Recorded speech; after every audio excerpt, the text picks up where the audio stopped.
welcome back to Campbell's Freedom Farm. Boy, do I have a surprise for you today.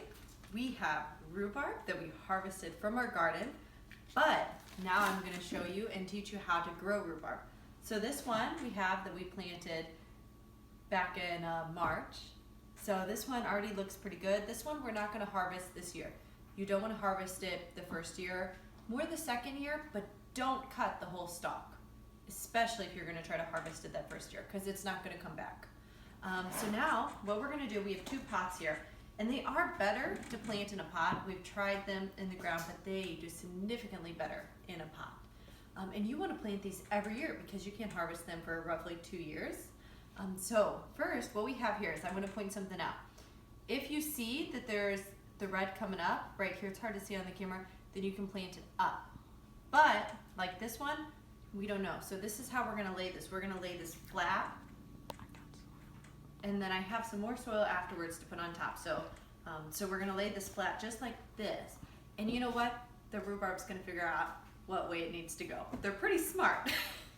Okay, so let me give you a little history while I'm putting these in.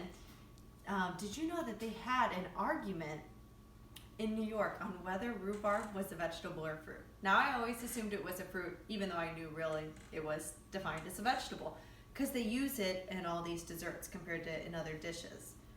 So finally, in New York, they decided that it is officially a vegetable, not a fruit.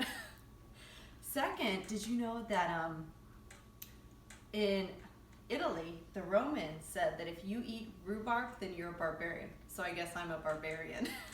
I guess we all are.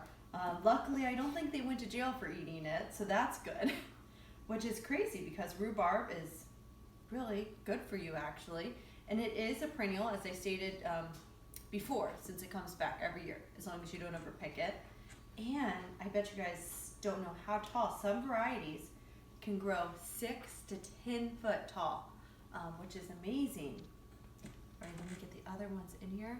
And also, the other thing is if they're darker and red, they're more sweet. So this one here, it's got a little bit lighter, so it's not going to be as sweet. But if you look at some of the other ones, they're a little bit darker.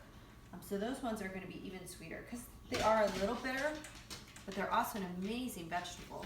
Okay, let me continue putting these here. Alright, so we're going to go ahead and put the soil on top now. And then also make sure to stay tuned for the next video because I'm going to show you an amazing recipe for rhubarb.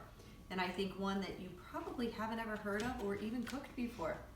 So it'll be a lot of fun. So we're going to put some on top. And remember, just lay these flat if you can't find that. All right, let's go ahead and put these right on top.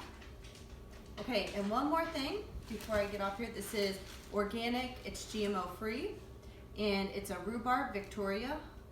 So there you go. So please subscribe and like this video, and please share us. And also ring the bell so you get the notification for the recipe. Thank you.